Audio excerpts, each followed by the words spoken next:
Saying that Russian President Vladimir Putin's hope to improve relations under President-elect Trump may not necessarily be the way you want to go.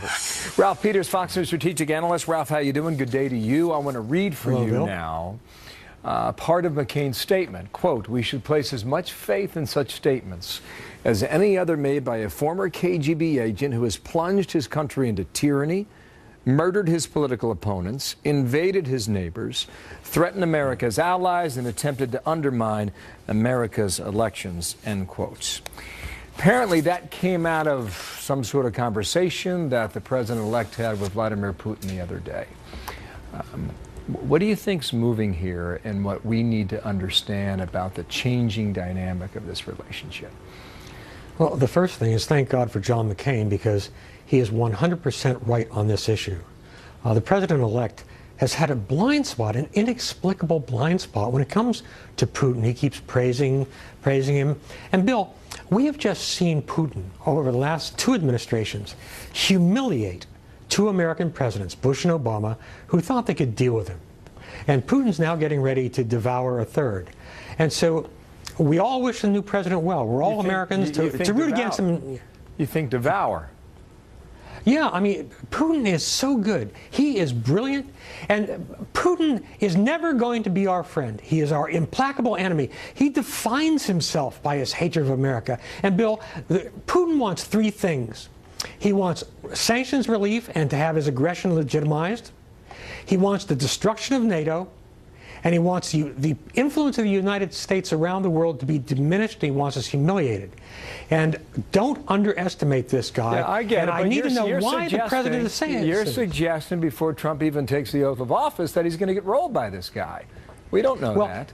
No, of course we don't know exactly what's going to happen. But look, we want our next president to succeed. To wish for him to fail is to wish for America to fail. But I am very concerned about his constant naive statements about Vladimir Putin and Russia. He gets who's on whose side all mixed up.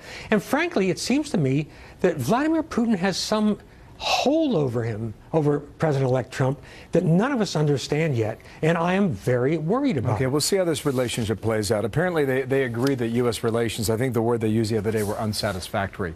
There's another story that relates to this, and that's Assad in Syria. Earlier today he gave an interview, apparently with a Portuguese news agency, that talked about having a natural ally in Donald Trump. And the inference I took away from that comment was how tough Trump has been in talking about defeating ISIS. Is that the way you see it? No, it's not, because Assad's not really worried about defeating ISIS. We're doing that for him. Assad is, and Russia, their Russian Air Force and the Syrian Air Force, are bombing hospitals and clinics. They're purposely terror bombing civilians. It's a massacre. And when Assad says he expects to be a natural ally with Donald Trump, he's hearing that from the Russians, who firmly believe that they can turn President-elect Trump. And, you know, you heard his remarks during the campaign to the effect that he said that, you know, Trump said that we're all on the same side fighting ISIS. But again, the Russians and the Syrians are fighting the freedom fighters we have trained and equipped. They are letting us do the dirty work while they do the filthy work. So, Colonel, it's ugly. You know that Russia launched more airstrikes this week in Syria. Mm-hmm. And against civilians. Understood. What is your advice then to the new president in dealing with Putin? Don't be a patsy. Look, I mean, we would love to have better relations, healthier relationships with Russia, but it's not our fault that they haven't worked out. Clinton tried in the 90s. Bush tried. Obama tried.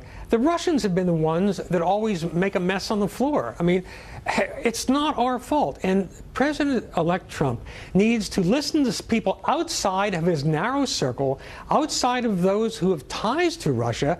Listen to people like John McCain, who've been doing this for a very, very long time. And I go back to what I said at the beginning. McCain is 100% right on this. Okay, Colonel, thank you for your time. We'll see how the